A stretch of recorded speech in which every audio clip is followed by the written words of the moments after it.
পৃথিবীতে যারা সফল হয়, সফল হওয়ার তো অনেক মূল মন্ত্র থাকে, সফল হওয়ার অনেক ওয়ে থাকতে পারে। তো সফলতার একটা বড় উপায় হচ্ছে যারা আশেপাশে বিভিন্ন ঘটনার দায়কে নিজের কাঁধে নিতে পারে, তাদের সফল হওয়ার চান্সেস অনেক বেশি। এখন প্রশ্ন আসতে পারে, ভাইয়া আশেপাশের দায়কে নিজের কাঁধে নেওয়া মানে আসলে কি? আশেপাশের দায়কে নিজের কাঁধে নেওয়া মানে ফার্স্টে তোমার বাসায় এখন ইলেকট্রিসিটি নেই, ফার্স্ট ধরো যে নাই, তুমি বলতেই পারো যে ভাই আমার বাসায় কারেন্ট নেই, আমি আজকে পড়বো না, আমার এখন ভালো লাগছে না, আমি পড়বো না। তাহলে তুমি কিন্তু দায়টা নিজের উপরে নিলা না। তোমার বাসায় কারেন্ট নেই, সেটাকে তুমি মেনে নিয়ে যদি নিজে এখন পড়াশোনা শুরু করো, তো কারেন্ট নাই এইটা একটা এক্সকিউজ, ঠিক আছে, কিন্তু আমি সেটাকে নিজের কাঁধে নিলাম, ওকে কারেন্ট নাই, আমাকে একটু অন্ধকারেই পড়তে হবে, অন্ধকারে ক্লাসটা করতে হবে, একটু মোমবাতি ধরে তুমি ক্লাস করো, বা তোমার বাসায় যদি অন্য কোনো চার্জার লাইট থাকে সেটা দিয়ে তুমি ক্লাস করতে পারো। তো এটা হচ্ছে একটা ফ্যাক্ট যে আশেপাশের দায়কে নিজের উপরে নেওয়া। অথবা ধরো তোমার পাশে তোমার একটা বন্ধু আছে যার ফ্যামিলি থেকে তাকে প্রচুর সাপোর্ট দেয়, তাদের ফ্যামিলি ধরো অনেক সলভেন্ট, তার জন্য অনেক ভালো টিচার রাখতে পারে, তার জন্য অনেক বাসায় টিচার রাখছে, এরকম কিন্তু হতে পারে। কিন্তু তোমার ফ্যামিলিতে ধরো সেই সামর্থ্য নাই, সবার ফ্যামিলিতে থাকে না।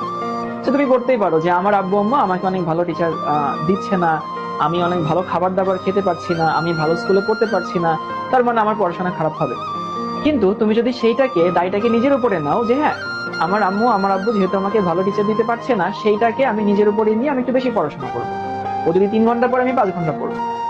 অথবা ধরো যে তোমার আব্বু আম্মু তোমার জন্য অনেক দামি জামা কাপড় দিতে পারছে না, অনেক ভালো খাবার দিতে পারছে না, এরকম হতে পারে। তুমি যদি সেটাকে নিজের কাঁধে নিয়ে তুমি যদি ওইটা মিটিগেট করার জন্য বা ওই জিনিসটাকে তুমি নর্মাল করার জন্য বা ওইটাকে মেটানোর জন্য তুমি যদি আরেকটু ভালো পড়াশোনা করো, দেখবে এই জিনিসটা কিন্তু মেনে নিবে। অথবা ধরো তোমরা যারা অনেকে ঢাকায় থাকো, তো অনেক সময় দেখা যায় আমরা কোথাও দেরি হয়ে গেলে আমরা বলি যে হচ্ছে জ্যামে পড়ে গেছিলাম, জ্যামে আটকে গেছিলাম। এই যে তুমি যখন বলবা কোথাও এক্সকিউজ দিয়ে বলবা যে আমি জ্যামে আটকে গেছিলাম, এর মানে হচ্ছে তুমি কিন্তু দায়টা নিজের উপরে নিচ্ছ না। তুমি তো জানো আসলে ঢাকায় জ্যাম থাকে, তাই না? তো তোমার কি করা উচিত ছিল? তোমার একটু আগে রওনা হওয়া উচিত ছিল, বাসা থেকে একটু আগে বের হয়ে তারপরে তুমি সময় মতো এখানে আসতা। তো তুমি যদি একটু আগে রওনা হইতা, তার মানে কি ঢাকায় যে জ্যাম আছে এটা তুমি জানো, এবং সেইটা মেনে নিয়ে তুমি একটু আগে রওনা হচ্ছ, তার মানে আশেপাশের দায়কে নিজের উপরে নিচ্ছ।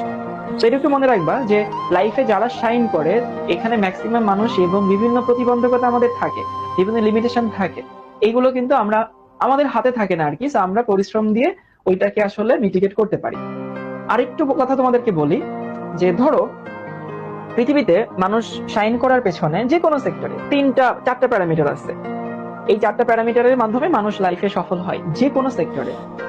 একটা হচ্ছে তার মেধা, কিছু মানুষ বাইবর্ন অনেক মেধাবী থাকে। তার পরিশ্রম, পরিশ্রম দিয়ে মানুষ লাইফে শাইন করতে পারে। এরপরে হচ্ছে তার সারাউন্ডিংস বা পরিবেশ, সে কেমন পরিবেশে বড় উঠছে, আশেপাশের মানুষগুলো কেমন, এবং তার ভাগ্য বা সৃষ্টিকর্তার তার উপরে যে রহমত সেটা। এই 4টা জিনিস একটা মানুষ আসলে লাইফে সফল হওয়ার জন্য দরকার। কারণ কিছু কিছু মানুষ আছে বাই বর্ন অনেক মেধাবী, সবাই হয়তো মেধাবী না। আবার কিছু মানুষ অনেক ভালো পরিবেশ পায়, কারণ তার ফ্যামিলি অনেক ভালো সলভেন্ট ফ্যামিলি, ভালো পরিবেশ পাচ্ছে, দূষিত পরিবেশ না, সে ভালো টিচার রাখতে পারছে, এমন হতে পারে। কারো ভাগ্য খুব ভালো, অল্প পরিশ্রম করেও সে ভালো করতে পারছে। কারণ হচ্ছে আহ কারণ তার ভাগ্য ভালো ফরসে, তার উপরে আল্লাহর রহমত আছে, অনেকের দোয়া আছে। এখন আমাকে একটু বলো তো, এই 4টা প্যারামিটারের মধ্যে একটা মানুষের হাতে কোনটা আছে? বা ধরো আমি যদি হই তাহলে আমার হাতে আসলে কোনটা আছে?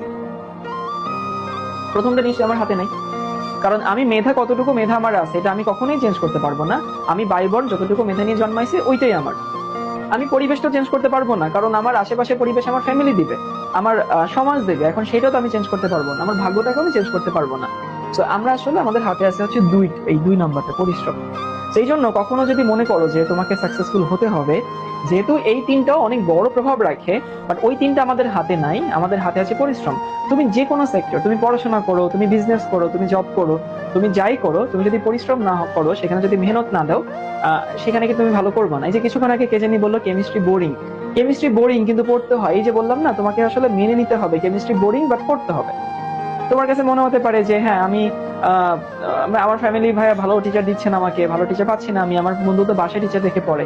তো ফ্যাক্ট হচ্ছে তোমাকে মেনে নিয়ে তারপরে পরিশ্রম করতে হবে, এই জিনিসগুলোকে মাথায় রাখবা। সাফল্যের কোনো শর্টকাট নাই, পরিশ্রমের কোনো ওয়ে নাই, ওর কোনো অল্টারনেট নাই। সাফল্য পরিশ্রম দিয়ে আসে। হ্যাঁ, কিছু মানুষের মেধাবী থাকে, এটা খুবই এক্সেপশনাল কেস। কিছু মানুষের পরিবেশ অনেক ভালো থাকে, সেটাও খুবই এক্সেপশনাল কেস। কিছু মানুষের ভাগ্য অনেক ভালো থাকে, সেটা এক্সেপশনাল কেস। বাট দিন শেষে দেখবা পৃথিবীতে যারা সফল হয়েছে ম্যাক্সিমাম মানুষ আসলে পরিশ্রম ছিল। ওকে।